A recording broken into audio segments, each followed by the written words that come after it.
You ask Tiger to solve. This deals with linear equations with one unknown. The final result is x equals -5. Let's solve it step by step.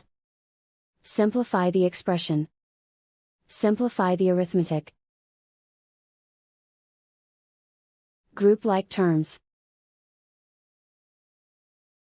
Multiply the coefficients. Break up the fraction. Expand the parentheses. Multiply the coefficients. Simplify the arithmetic.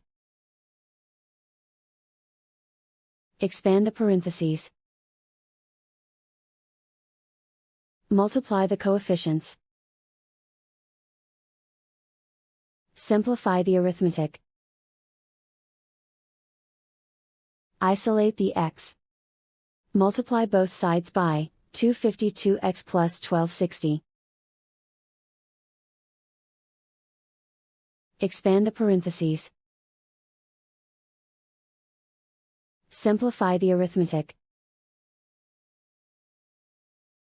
Multiply by 0.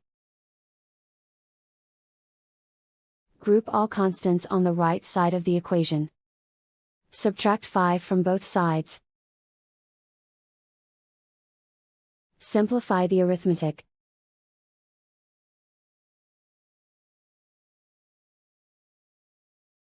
And so the final result is x equals -5.